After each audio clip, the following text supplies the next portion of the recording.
understand that the safety of Kenyans who use either road or air is important more than any other thing, whether business or anything that is done in this country. So I really stand up to support the petition because we put crucial importance to the safety of Kenyans, and especially the ones who use the air transport more frequently, as raised by the member from Turkana.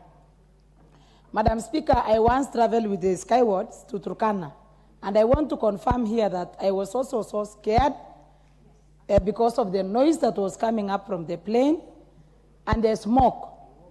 So I was really terrified until we landed. So, and everyone should be concerned if you hear such kind of noise when you are on the air.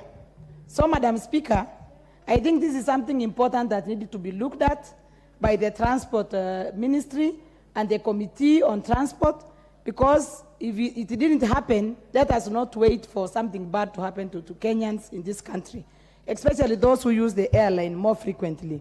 We are lucky that in Samburu we don't have any airline, and we are praying that we can get one so that we can easily travel as other members of this country.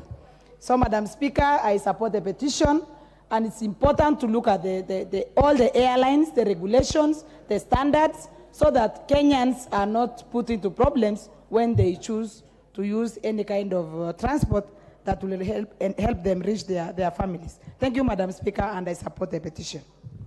From my left, the Honorable Charles Nguna, you had already made your comments, right? The Honorable Beatrice Elachi. Thank you, Madam Speaker. I also rise to support the petition, Madam Speaker, but also to just say the way the Deputy Speaker has said, that remember this is also businesses of people. And I know Skyward has been opening up very many openings in terms of now they're in Homa Bay, they're in Migori, and we need to also caution the standards. And it is important for us to look at also safety. And I know yesterday, Madam Speaker, we talked a lot about safety and regulations and looking at how we amend the Treaty of East Africa.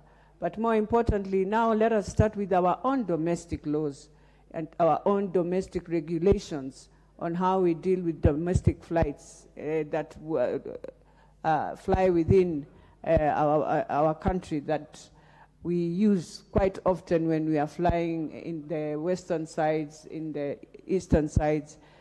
But one thing that the committee should be looking at is to invite every person and every company, and they will be